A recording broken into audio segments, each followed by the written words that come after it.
Bienvenidos una vez más, yo soy Angélica, la directora de este centro de Tartamudez ubicado en Perú. Y esta vez estoy junto a Kirsten Howells.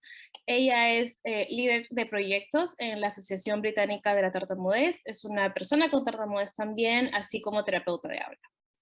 El día de hoy vamos a hablar sobre las diferentes actividades que están haciendo desde la Asociación Británica de la Tartamudez, que considero que en realidad están haciendo grandes cambios en el mundo de la tartamudez. Entonces, bueno, welcome, Kirsten. I'm very happy that you are here. And as I would say, to share a bit about the work that BSI is doing. Thank you very much. Thank you for inviting me to join you today. So, well, as I was saying in Spanish, let's go to talk about the activities the British Stammering Association is doing.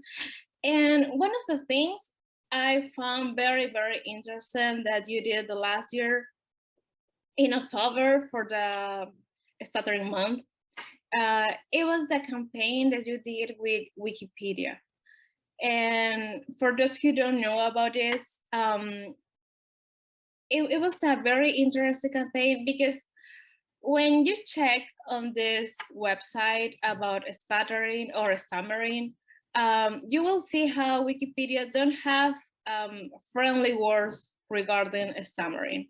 They usually used to call it like this problem, this issue, this terrible thing that Ed Sheeran has to go through, and that kind of things. But the British Stammering Association worked with this company to change the words in a campaign called Find the Right Words, which when I saw that, I was like, we need to do it in Spanish too. So, it was really exciting. It was a really exciting campaign to do, and it was really all about kind of trying to kickstart that conversation around it, and getting the general public and the media and people who stammer and parents to kind of start thinking about the words we use around it. So it really kind of grew out of that idea of looking at this. And then we were really fortunate to work with an advertising agency who could kind of look at it in that really creative way, and how could we challenge this language that we use. And that grew into this idea of looking at Wikipedia articles and the biographies of people who stutter. I should say as well that so in the UK we often use the word stammer. So I might say stutter or I might say stammer, and I'll probably change between the two. Yeah, me too. And looking at these biographies, so we did a lot of work to sort of map out all of these biographies on Wikipedia and identify the ones where the way stuttering was described, or the person's experience of stuttering was described, was automatically negative. So if it was a quotation, if somebody had actually said something and described stammering in a negative way, we wouldn't change that. It was these sort of the narrative description of that. And there were some really interesting ones. And of course, in Wikipedia, if you are a registered user, you can edit Wikipedia articles. So we edited them all. And it was almost quite a sort of depressing when you have these huge spreadsheets of all these articles which need editing, and you're seeing this negative language, like row after row after row after row in an Excel spreadsheet. It kind of really shows you how much of that is out there, that somebody is automatically suffering with it, or that they're plagued by it, that it's a defect, that there's something wrong. And then how, when that's out there on the internet, so on this Wikipedia, which is this quite respected resource, how everybody absorbs those messages and they are perpetuated and they continue. So yes, it was really exciting. Then kind of so a team of people went in and changed them, and it was fun to do. Yes, I found it very, very interesting too, because as one of the videos on the website, it says, like, just imagine a 15 years old teenager looking for their favorite singer, and then he discovered that that person stutters or stammers.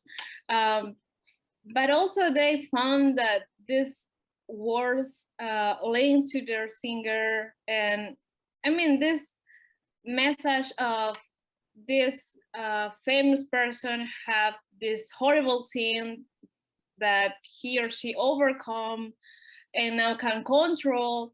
And yeah, it's so that the job you did about it.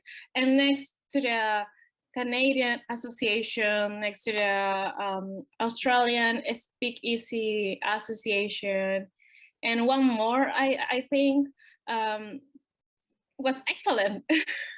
Yeah, that was really exciting. So then we were able to have this international collaboration of sort of English-speaking countries with national organisations. So yes, there's Australia, some work with Ireland, Canada, and the US. So then we were all able to launch this. So we were able to share our campaign and then launch it in these different countries, all within the same 24-hour period. The campaigns launched to try to make this big splash. And it worked. And it worked. One of the things I found, I mean, that I really like about the British Stammering Association, or Stamma, is how emphasis you put on the language we use. Because, for example, because I know that this is not the first time. I remember, I think 1 year ago, I read, it was like a PDF that I downloaded from the website. I think Patrick Campbell was one of the person who worked on that. And it was about that, about the language we use when we talk about stuttering. And I found this very interesting. And to be honest, from that moment now, when I have to talk in some courses or conferences, I always try to bring this topic about the language we use, because it's so important. It's like the word we use with our clients or the parents are the same words that they are going to use. So if we use negative words like this issue, this problem, they are going to copy those words too. So we need to be very careful with the words we are using. And as you said on one of your videos, stuttering is not good or bad, it's just different. So talking in a neutral way, because that is going to help them too. Yeah, absolutely. And that quote was from some so I'm also a speech and language therapist by background. So that quote was from a child who I've worked with, who was making a video about stammering, and this was the way he described it. It's not good or bad, it's just different. That we don't have to put ourselves in a position of falsely rejoicing. Stammering can be really difficult sometimes. So it's not to pretend that it is without its challenges, but that stammering doesn't automatically mean anything, that those experiences are really individual. Some people will thrive, some people will struggle, and that might change at different points in their life. And we really want to showcase that individual experience and to challenge these assumptions that it's the same for everybody and that it's always bad. It really isn't. We did some work tied to the campaign on International Stammering Awareness Day last year. We also held a workshop for speech and language therapists, and to bring speech and language therapists together to think about where in our daily work as therapists might we be unconsciously reinforcing these stereotypes and thinking about the language we use. And it was really interesting. So the therapists were working in groups and thinking very much about, in their clinics or in their work, what sort of paperwork did they have, and how were the questions phrased for parents? And lots of people started to say that things, very simple things, but that some of the questions might be, when is the stammering worse? So there was this assumption that less stammering, more fluency good, more stammering bad. And we're thinking about how could we phrase that differently? That instantly these questions, there's an implication behind them, and that even the therapists themselves were a part of maintaining that. The idea that stammering is bad just from the way the questions were phrased in the case history. So then it was really exciting hearing the therapist just saying, oh, I'm going to go and change this question. And that was really exciting to see. And just, I think sometimes realizing how baked in some of these assumptions are. Absolutely, yes. For example, last month with my students, I was doing the same. Like, okay, let's bring some phrases that you usually do or say in therapy, and then now you know that this have an underlying negative message. And a lot of phrases come around, and it's crazy how the word we use are going to have an impact on our clients. And it's so important that the speech therapists can realize too, because as I was saying, and you say too, then we could have some negative consequences if you keep using these words. So it's important to be very mindful of that. I saw also that last year the British Stammering Association did a document for magazines for some TV shows with the Royal College of, well, I don't remember the full name, but yeah, to explain them to the media, how should be the way that they should talk about stuttering. And when I saw that, I was like, okay, I need to translate this and send it here in Peru or in South America. I don't know. And that's brilliant, because that's what we would really love. We would love to. So we're really interested in trying to get collaboration internationally to see, do other organizations in other countries agree with the guidelines that we suggested, and would they adopt them, or would they amend them? So because we feel that one thing that I do really enjoy about working for Stamma, the British Stammering Association, is I think that we can always improve, and there's a lot of acceptance that sometimes maybe we haven't got it quite right, and we might update and develop these things as we go. We'll keep learning and we'll keep changing, and we also recognize that changing public attitudes takes time. Yeah. Too. So it's very much this work in progress, and that's why we're really keen to get these international collaborations happening, discussing the guidelines. How can we make them better? How can we get other countries to want to do it too? And there we were really trying to address, one was this topic about wanting the media to adopt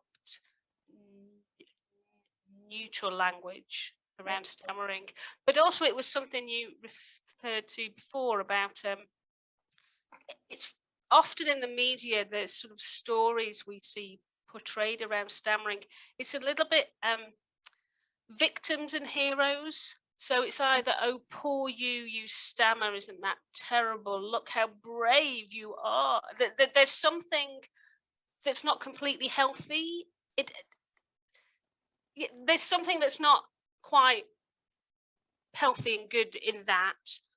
Or it's this, they worked so hard, they made it their mission, and now they have overcome their stammering through sheer willpower and determination. And that's problematic too, because most people most people aren't victims or heroes. They're normal people, but the stories in the media just give often these two almost opposing stories, and we were really, within these editorial guidelines, we're really trying to demonstrate to the media why that is problematic and what they could replace that with. That isn't. Yes. It's neither helpful nor true.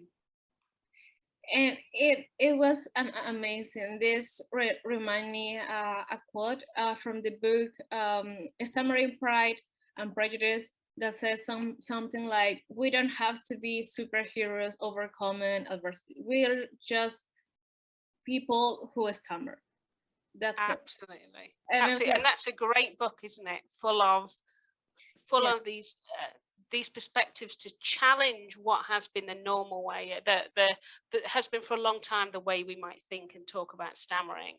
That Stammering Pride and Prejudice, and you mentioned Patrick Campbell, and there's Sam Simpson and Chris Constantino and a whole group of writers around them, who really kind of can make you stop in your tracks and go, oh, okay, you know, I thought I'd understood this, but there's a whole angle of this I've missed.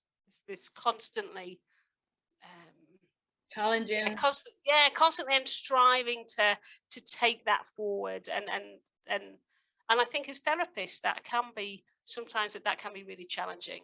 I think. Yeah, that's what I was thinking, because as therapists, I mean, it could be very easy to fall into the trap and to think that, well, I'm going to do is pattern therapy. The only thing I need to do is to teach techniques. But no, it's definitely not like that in stuttering therapy. Acceptance is an important part of the process. It's the key, actually. And because, as I always say, techniques are not perfect. I know that a lot of people will love that. But the truth that nobody says is that techniques are not perfect. So working in acceptance, taking care of the language we use, are important part that we as professionals who work with people who started need to consider a lot during therapy. Yeah, definitely. I really think so. I do think that so I feel sometimes I have my Stamma hat on, and sometimes I have my speech and language therapy hat on, and sometimes I have my person who stammers hat on.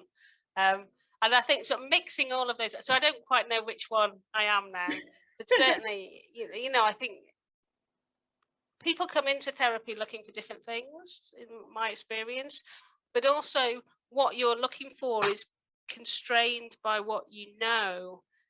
And if all those messages have been that stammering is bad and unwanted in itself, then you will seek fluency, because you're not aware of the possibilities of being able to stammer spontaneously and live well with that. You don't know about that because you've not been exposed to that idea, and if society all around you is reinforcing a different message. So I think it's really important for both therapists and for organisations like Stamma to be able to open up these conversations about alternative goals. What do people really want from therapy? Do they want control and to be using that within their daily lives and sort of having that control going on, or are they looking for something that's closer to freedom? And different people will choose different things. I think that's Stamma as an organisation. Our job is to try to support all of those people. And take into consideration what that person wants, not what we want as professionals. That's also very important, because sometimes, I don't know, it's not like the speech therapist or psychologist wanted to do this thing with the client, but maybe that person wants something different. So it's also to keep that in mind too. Absolutely. Yes. time flies, Kirsten. It was so lovely to have this conversation. And one more time, thank you so much for being here. I'm very pleased that we could have this conversation. And thank you. It's been lovely to chat with you. Thank you very much. Y bueno, muchas gracias a ustedes también por haber visto este video.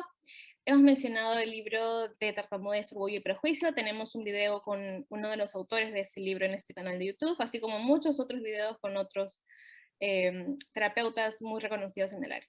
Así que muchas gracias y ya será hasta una siguiente oportunidad. Gracias.